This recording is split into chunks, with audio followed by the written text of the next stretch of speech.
A victim and an offender come together in space and time. The offender causes harm to the victim, perhaps by physical assault or stealing property from the victim. The harm can include mental or physical abuse and can occur in the absence of the victim. And other parties could be affected by the harm caused: family, friends, colleagues. As a consequence of the offender's actions, a conflict and harm has occurred between the victim and the offender. If or when the offender is identified and the police arrest them for the crime, the mechanisms of the criminal justice system comes into play. The purpose of the justice system is to bring about justice. It's not about reconciling the conflict or addressing the harm that exists between the victim and the offender. In fact, if we look at the way the justice system works, it becomes apparent that the parties actually involved in the conflict or harm, the victim and the offender, become increasingly separated. Police investigate the crime and collect the evidence.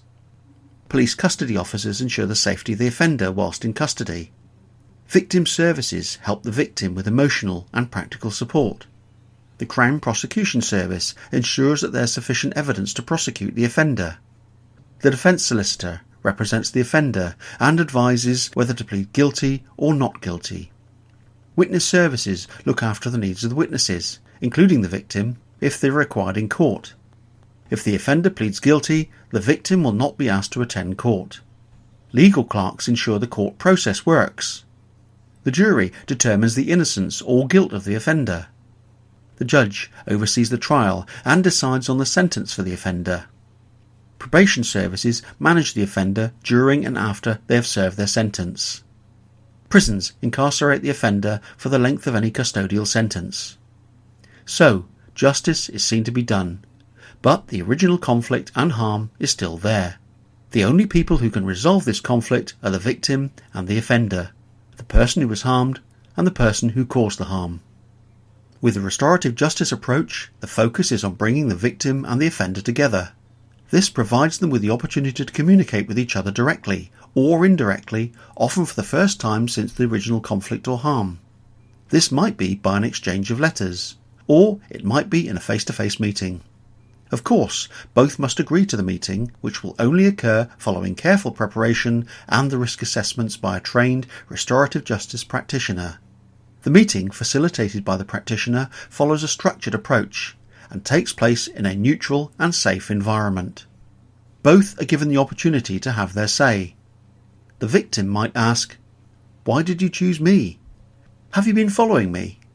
What's happened to my iPad? Do you know how this has affected my children?"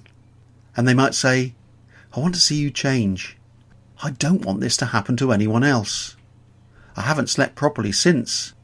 I've had to move house." And the offender?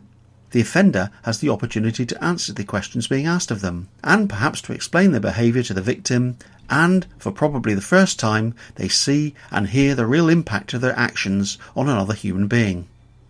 At the end of a restorative justice meeting, the victim and offender decide together how the offender can repair the harm that they've caused, and perhaps how the offender can take steps to change or stop their offending behaviour in future.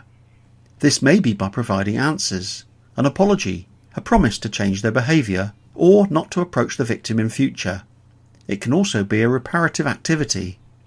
The parties then go their separate ways, but the victim has been given a voice, answers to their questions, and the opportunity to move on, which helps them to cope and recover from the crime.